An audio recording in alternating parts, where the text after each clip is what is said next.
ദൈവത്തിൻ്റെയും മനുഷ്യരുടെയും പ്രീതിയിൽ വളർന്നുവന്ന ഒരു പുണ്യസൂനം, വിശുദ്ധ അന്ന. അന്ന എന്ന വാക്കിൻ്റെ അർത്ഥം അനുഗ്രഹീത അല്ലെങ്കിൽ വരപ്രസാദം എന്നാണ്. ദൈവത്താൽ പ്രത്യേകം തിരഞ്ഞെടുക്കപ്പെട്ട ഒരു മഹനീയ സ്ത്രീയായിട്ടാണ് ലോകം മുഴുവൻ വിശുദ്ധ അന്നയെ വാഴ്ത്തുന്നത്. ലോകരക്ഷകനായ ഈശോയുടെ മാതാവായ പരിശുദ്ധ കന്യകാമറിയത്തിന് ജന്മം നൽകാൻ ദൈവത്താൽ അനുഗ്രഹിക്കപ്പെട്ടവളായിരുന്നു അന്ന. ദൈവം ആവശ്യപ്പെടുന്നതെന്നും മറുചോദ്യമില്ലാതെ അനുസരിച്ച് ഏവർക്കും മാതൃകയായി തീർന്നവളാണ് വിശുദ്ധ അന്ന. മാതാവിൻ്റെ അടിയുറച്ച ദൈവവിശ്വാസം, വിശ്വാസധീരത, പ്രശ്നങ്ങൾ അഭിമുഖീകരിക്കാനുള്ള ധൈര്യം, പ്രാർത്ഥനാ ചൈതന്യം, യഹൂദ മതാചാരങ്ങളോടുള്ള വിധേയത്വം, ബന്ധുക്കളോടും അയൽക്കാരോടുമുള്ള സ്നേഹവും ദയാവായ്പും എല്ലാം വിശുദ്ധ അന്നയിൽ നിറഞ്ഞു നിന്ന സുഹൃതങ്ങളായിരുന്നു. ജൂലൈ 26 വിശുദ്ധ അന്നയുടെ തിരുനാൾ അനുസ്മരിക്കുന്ന ദിനം. വിശുദ്ധ അന്നയുടെ നാമധേയം സ്വീകരിച്ച എല്ലാ വ്യക്തികൾക്കും, ഏറെ പ്രത്യേകമായി നമ്മുടെ സൊക്കോർസോ +2 സ്കൂളിൻ്റെ സാരഥിയായി ധീരതയോടെ സേവനമനുഷ്ഠിക്കുന്ന സിസ്റ്റർ അനറ്റിനും മറ്റെല്ലാവർക്കും ഫീസ്റ്റിൻ്റെ മംഗളങ്ങൾ നേർന്നുകൊണ്ട് ഞങ്ങൾ ആരംഭിക്കട്ടെ. വിശുദ്ധ അന്ന അനുഗ്രഹദായിക.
സ്വയം മറന്ന് ദൈവത്തെ സ്തുതിച്ചപ്പോൾ മനസ്സിനുള്ളിലെ വിഷമങ്ങൾ മാറിയതുപോലെ തോന്നുന്നു.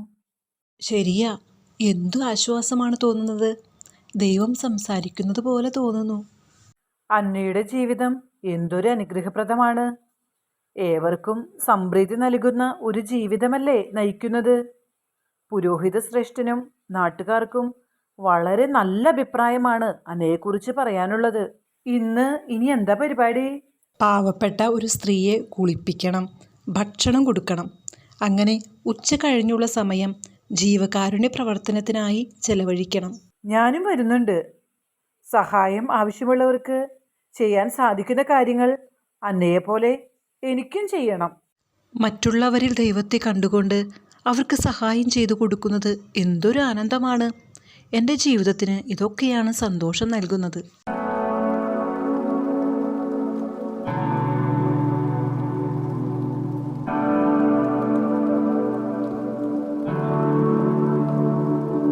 ദൈവം അനുഗ്രഹിക്കട്ടെ. ആരോഗ്യമുള്ള സമയത്ത് ഞാൻ എല്ലാവരെയും സഹായിക്കുമായിരുന്നു. അതിനാലാണ് എൻ്റെ വല്ലായ്മയിൽ ദൈവം നിങ്ങളെ എൻ്റെ അടുക്കലേക്ക് അയച്ചത്. ദൈവത്തിനു നന്ദി.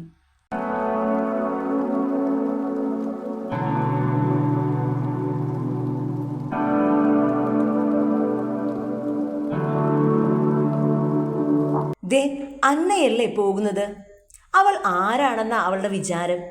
അവൾക്കിപ്പോൾ അഹങ്കാരം കുറച്ച് കൂടുതലാണ്. എനിക്കും തോന്നിയിട്ടുണ്ട്. എല്ലാവരുടെയും പ്രീതി സമ്പാദിക്കാനുള്ള നെട്ടോട്ടമാണെന്ന്. എന്തൊരു ജന്മമാണ്! ദേ അന്ന വരുന്നു. അന്ന, അന്ന, നീ എവിടേക്കാ പോണേ? ഞാൻ ദേവാലയത്തിൽ പ്രാർത്ഥിക്കാനായി പോകുന്നതാണ്. ഒന്ന് നിൽക്കൂ അന്നെ. 24 മണിക്കൂറും ദൈവാരാധനയിലും പരസ്നേഹ പ്രവൃത്തിയിലും ആയിരുന്നിട്ട് എന്ത് കാര്യം? ആരെ കാണിക്കാനാണ് നിന്റെ ഈ അഭിനയം? പുരോഹിത ശ്രേഷ്ഠൻ എല്ലാ കാര്യങ്ങളും ദേവാലയത്തിൽ നിന്നെയാണ് ഏൽപ്പിക്കുന്നത്. അപ്പോൾ ഉള്ള അഭിനയവും നിന്റെ ആ നിൽപ്പും നടപ്പും. ഓ, അവളുടെ ഒരു എളിമ. എന്തൊക്കെയാണ് പറയുന്നത്? എനിക്ക് സഹിക്കാനാവുന്നില്ല. നിന്റെ പ്രാർത്ഥനയും ആരാധനയും അഭിനയമല്ലേ? അല്ലെങ്കിൽ ദൈവം നിന്നെ അനുഗ്രഹിക്കുമായിരുന്നു. നിന്റെ കുടുംബത്തിനും യുവാക്യുവിനും ഒരു കുഞ്ഞിനെ നൽകാൻ നിനക്കായില്ലല്ലോ. മച്ചിയായ സ്ത്രീകൾ കുടുംബത്തിനും നാടിനും ശാപമാണ്. എന്നിട്ടും മറ്റുള്ളവരെ പ്രീതിപ്പെടുത്തിയുള്ള നിന്റെ ആ സംസാരവും നടത്തവും. അങ്ങനെ പറയാതെ. പിന്നെ എങ്ങനെ പറയണം? നീ ദൈവത്തെ ഉപേക്ഷിക്കേ. ദൈവത്തെ പ്രസാദിപ്പിച്ചിട്ട് നിനക്കൊന്നും ലഭിക്കാനില്ല. നിന്റെ കപടഭക്തി അഭിനയം അവസാനിപ്പിക്കി. ഞങ്ങളെപ്പോലെ ജീവിക്കി. ഈ ജീവിതം ആസ്വദിക്കാനുള്ളതാണ്. നീ ദൈവത്തെ ഉപേക്ഷിക്കൂ. ഒരു കുഞ്ഞിനെ നൽകാത്ത ദൈവത്തെ നീ എന്തിനാണ് സേവിക്കുന്നത്? ദൈവമേ, ഇത് എന്തൊരു ജന്മമാണ്.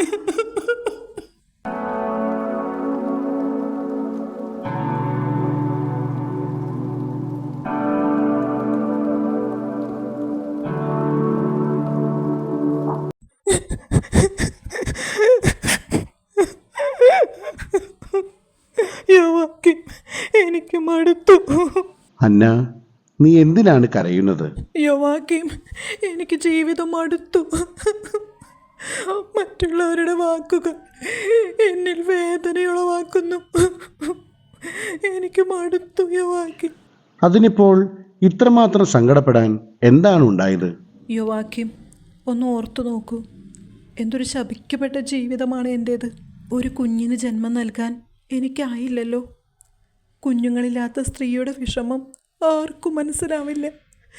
സമൂഹത്തിൽ നിന്നുള്ള അവഗണനയും വെറുപ്പും.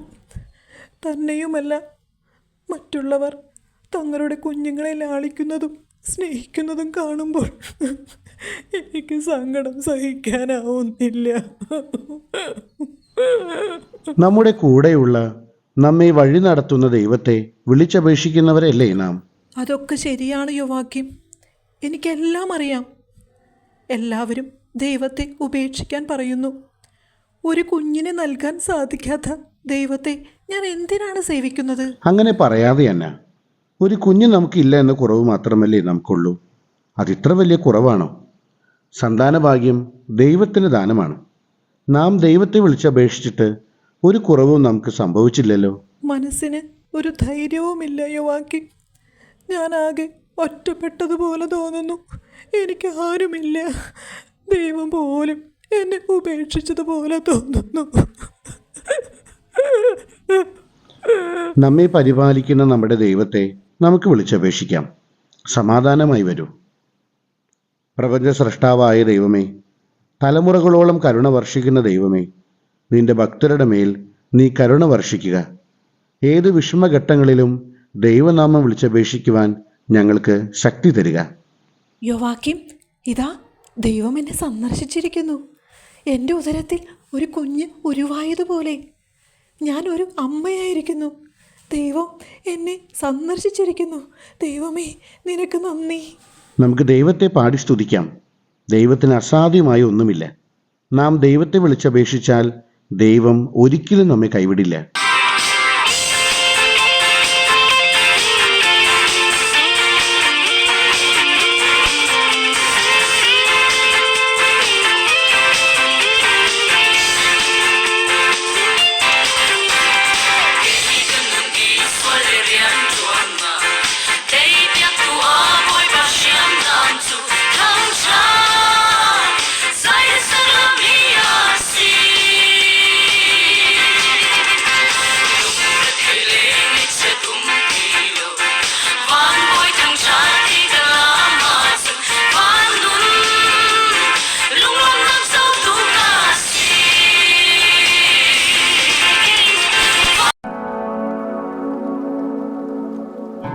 ഞങ്ങളോട് ക്ഷമിക്കൂ അന്ന. ഞങ്ങൾക്ക് ഞങ്ങളുടെ തെറ്റ് മനസ്സിലായി. അയ്യോ, അങ്ങനെയൊന്നും പറയാതെ. നിന്റെ പ്രാർത്ഥന ദൈവസന്നിധിയിൽ എത്തിയിരിക്കുന്നു. ദൈവം നിന്നെ അനുഗ്രഹിച്ചിരിക്കുന്നു. നിന്റെ എളിമയും പ്രാർത്ഥനയും പരസ്നേഹ പ്രവൃത്തികളും ദൈവത്തെ പ്രീതിപ്പെടുത്തി എന്ന് ഞങ്ങൾ മനസ്സിലാക്കുന്നു. അതിനാലാണല്ലോ പ്രായമായിട്ടും സമ്മാനമായി ദൈവം ഒരു കുഞ്ഞിനെ നൽകിയത്. ഞങ്ങൾക്ക് അന്ന എന്നും ഒരു മാതൃകയാണ്. തലമുറകളോട് കാരുണ്യം കാണിക്കുന്ന ദൈവത്തിന് മഹത്വം. എൻ്റെ കണ്ണുനീരിനും കാത്തിരിപ്പിനും പ്രതിഫലമായി ദൈവം ഒരു മകളെ നൽകി എന്നെ അനുഗ്രഹിച്ചിരിക്കുന്നു. ദൈവനാമം അനവരതം വാഴ്ത്തി സ്തുതിച്ച അന്നയുടെ ജീവിതത്തിൽ തക്ക സമയത്ത് ദൈവം ഇടപെട്ടത് കണ്ടില്ലേ? പ്രായമേറെയായിട്ടും ഒരു കുഞ്ഞിനെ തരാൻ മാത്രം ദൈവം സമ്പന്നനായിരുന്നു. ഇതുപോലെ പ്രതിസന്ധി ഘട്ടങ്ങളിൽ നമുക്കും ദൈവത്തെ വിളിച്ചപേക്ഷിക്കാം. നമ്മുടെ പ്രാർത്ഥനകൾക്കും ദൈവം ഉത്തരം നൽകും. അതിനായി വിശുദ്ധ അന്നയെപ്പോലെ നമുക്കും കാത്തിരിക്കാം ദൈവകരുണയുടെ സന്ദർശനത്തിനായി. ജൂലൈ 26 ഫീസ്റ്റ് ആഘോഷിക്കുന്ന സിസ്റ്റർ അനറ്റിനും മറ്റെല്ലാവർക്കും മംഗളങ്ങൾ ഒരിക്കൽ കൂടി നേർന്നുകൊണ്ട് ഞങ്ങൾ അവസാനിപ്പിക്കുന്നു. ദൈവാനുഗ്രഹമായ ഒരു ദിവസം ആശംസിക്കുന്നു. നന്ദി, നമസ്കാരം.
Mother.